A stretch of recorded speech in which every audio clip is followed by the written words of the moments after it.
Hello everyone, ভাবলাম আর একটা বিষয় নিয়ে, চর্চিত বিষয় নিয়ে ডিসকাস করা যেতে পারে। আচ্ছা, প্রথমে বলে দিই, আমার ভিডিওগুলো কিন্তু নো এডিটিং, নো ফিল্টার। মানে আমি ডিরেক্ট ভিডিও করছি, ডিরেক্ট ছাড়ছি। তো কোনো সময় কথা যদি একটু আটকে ধাটকে যায়, ওগুলো কেউ মাইন্ড করো না, কারণ কোনো এডিটিং নেই, কোনো ফিল্টার নেই, কিছু নেই। ডাইরেক্ট ভিডিও করে ডাইরেক্ট ছাড়ছি। তো একটু এদিক সেদিক 19-20 একটু প্রবলেম কিন্তু হতেই পারে, বলেই দিলাম আগের থেকে। তো আর আমি যে বিষয়গুলো নিয়ে কথা বলছি সেগুলো খুব চর্চিত বিষয়। চর্চিত বিষয় মানে নর্মাল মানুষের এই বিষয়গুলো নিয়ে খুব, প্রথম কথা, খুব নেগেটিভ ধারণা আছে। সেই বিষয়গুলো নিয়ে মানুষের জানে না, সেই বিষয়গুলো নিয়ে জানে তো না, প্লাস সেগুলো নিয়ে অন্য কিছু ভেবে বসে, মাইন্ডসেট অন্য কিছু করে নেয়, ঠাকুরকে নেগেটিভ বানিয়ে দেয়, ঠাকুরকে কোনো কোনো সময় ভিলেন বানিয়ে দেয়। তো যেগুলো খুব নর্মাল মানুষের নর্মাল মানে সাধারণ জীবনে যেগুলো নর্মাল চর্চিত বিষয়, আমি কিন্তু সেগুলো নিয়েই কথা বলছি। কারণ আমার কাছে যতজন ক্লায়েন্ট আসে সবারই কিন্তু এই নর্মাল চর্চিত বিষয় নিয়েই কোশ্চেন থাকে, দিদি এটা কেন, দিদি ওটা হলো কেন, দিদি। তো আমি ভাবছি সেই টপিকগুলো নিয়ে আগে তুলে ধরাটা আমার পক্ষে ভালো হবে। সবাই সেগুলো জানবে, নর্মাল মানুষও বুঝবে, জিনিসগুলো কানেক্ট করতে পারবে, তাদের কোশ্চেনের অ্যান্সারগুলো পাবে।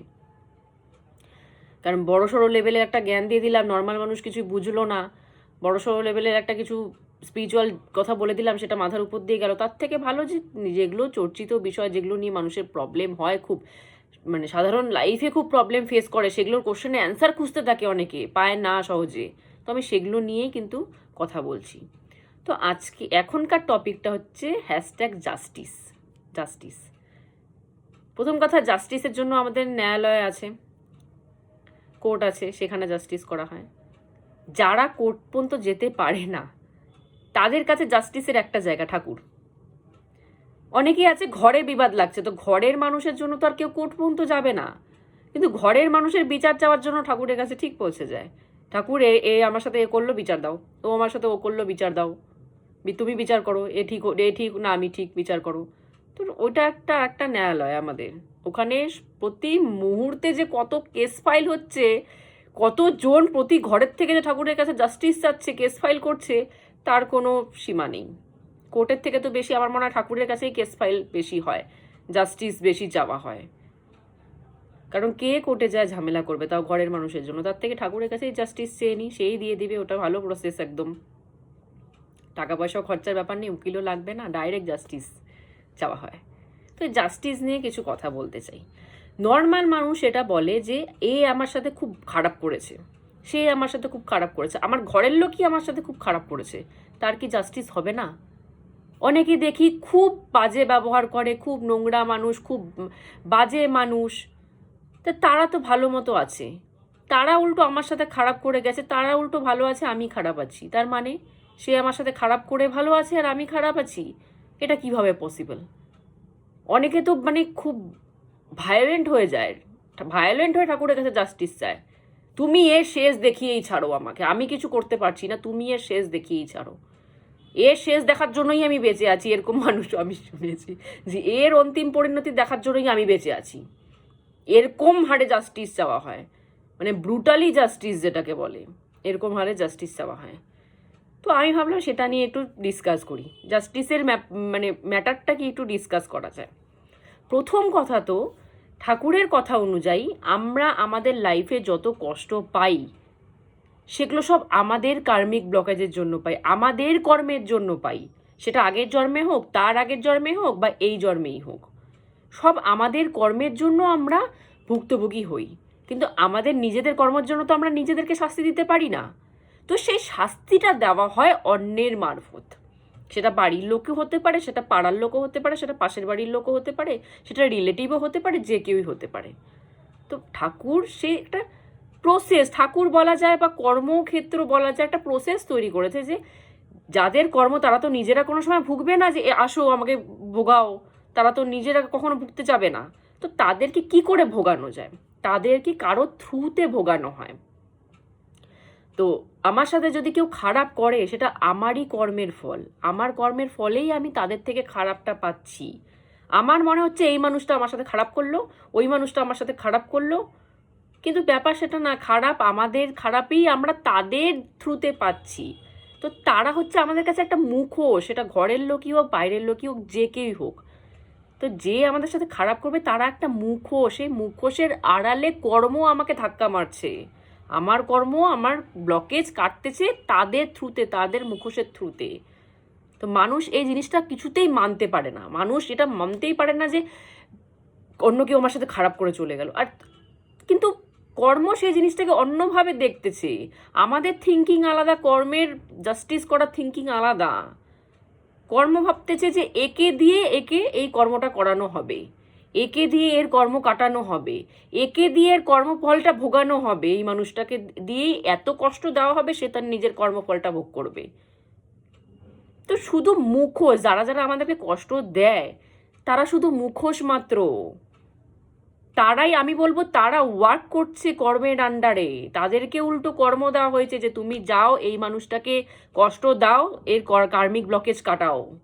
তারা উল্টো ওয়ার্ক করছে, যারা কষ্ট দিচ্ছে না তারা উল্টা ওয়ার্কার, আমি বলবো তারা উল্টো কাজ করছে কর্মের হয়ে, যে তারা তাদেরকে কর্ম দেওয়া হয়েছে তুমি এর লাইফে যাবা, রিলেটিভ হয়ে যাবা, একদম নিজের পার্সোনাল লোক হয়ে যাবা, পাশের বাড়ির লোক হয়ে যাবা, এরকমভাবে যাবা, গিয়ে তাকে সেই কর্মের ফলটা তুমি ভুগিয়ে আসবা। ব্যাপারটা এরকম। মানুষ সেটা বুঝতেই চায় না, মানুষ ভাবে এই আমার সাথে খারাপ করে দিল। কিন্তু একটু যদি চিন্তা ভাবনা আলাদা করা যায় তাহলেই বোঝা যায় যে আমি আমার কর্মের ফল ভুগতেছি এই মানুষটার দ্বারা ভুগতেছি, এই মানুষটার সাথে আমার পার্সোনাল কিছু নেই, এই মানুষটার দ্বারা আমাকে ভোগানো হচ্ছে। এই জিনিসটা যদি মানুষ বুঝে যায় না, তাহলে আর ঠাকুরের কাছে জাস্টিস চেতে যাবে না যে এই মানুষটা আমার সাথে খারাপ করলো, আমাকে জাস্টিস দাও, এর অন্তিম পরিণতি আমাকে দেখাও।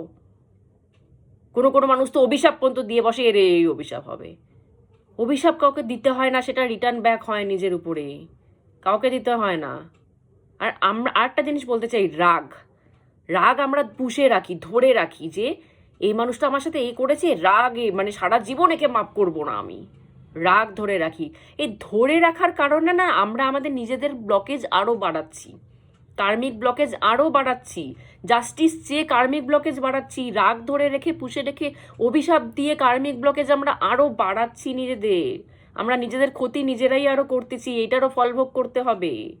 কাউকে অভিশাপ দিলে, কারো ক্ষতি করলে না, সেটা আমাদের দয়াল ঠাকুর বলেছেন যে কাউকে অভিশাপ দেবা, কারো ক্ষতি চাবা, কারো ক্ষতি করে বসবা, সেটাকে দুভাগে ভাগ করা হয়। এক ভাগ তোমাকেই পোয়াতে হবে, এক ভাগ সে পোয়াবে। তার মানে কি, আমি কাউকে অভিশাপ দিচ্ছি, কারো খারাপ চাচ্ছি, সেই অর্ধেক ভাগটা আবার আমার কাছে রিটার্ন আসবে। তো কেন, কি দরকার নিজের কর্ম আরো বাড়ানোর, কি দরকার?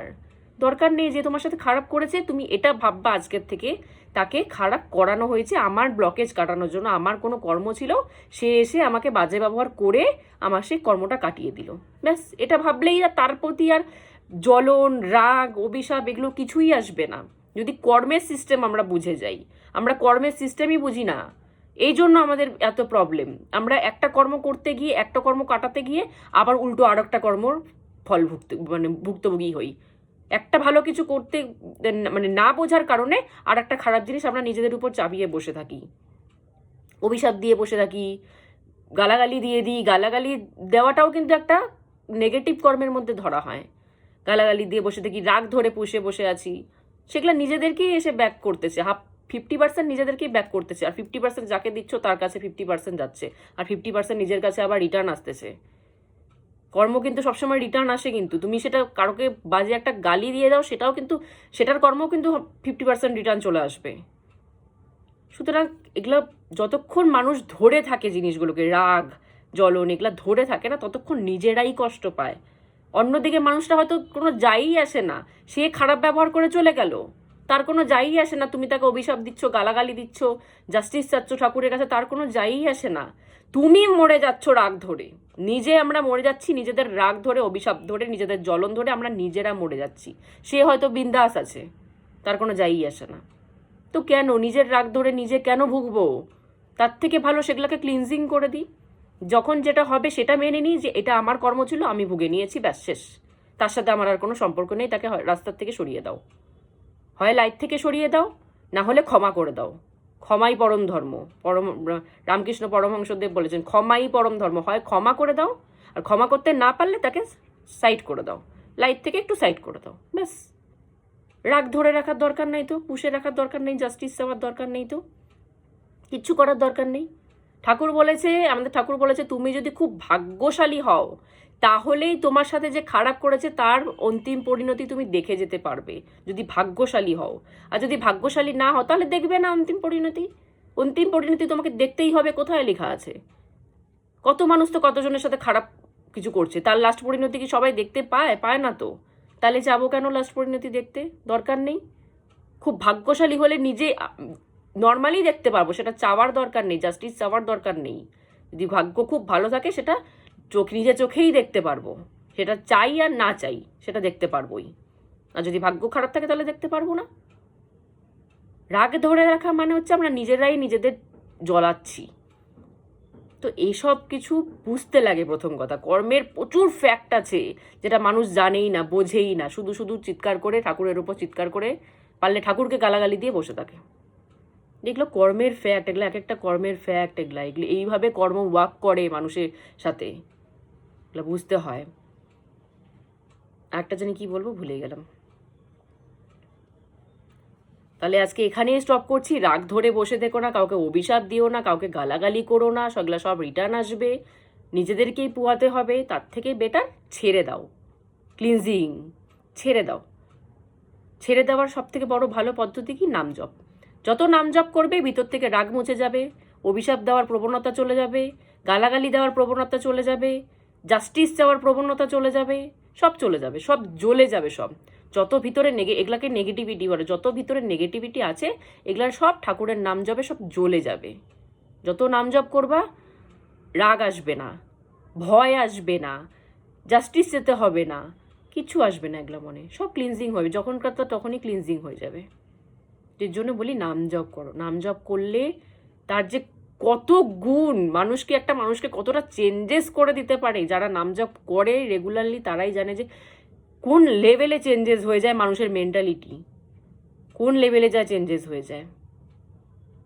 একটা মানুষ হয়তো একটা মানুষকে মার্ডারই করে দিবে, এরকম মেন্টালিটি সেট, তাকে বসিয়ে নাম জপ করানো হোক, সে ঠান্ডা হয়ে যাবে। এতটা পাওয়ার আছে নাম জপে। তো সবাই যারা যারা দীক্ষা নিয়েছো নাম জপ করো রেগুলারলি, যারা নেওনি তারা দীক্ষা নেওয়ার চেষ্টা করো, দীক্ষা নিয়ে নাম জপ করার চেষ্টা করো।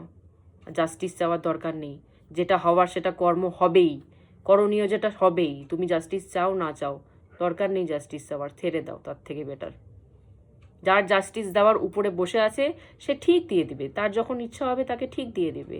তুমি চাও বা না চাও, তুমি চেলেই যেতে সে দিবে তার কোনো মানে নেই, তুমি না চেলেও তার যদি ইচ্ছা হয় ঠিক জাস্টিস দিয়ে দিবে, দরকার নেই জাস্টিস চাওয়ার।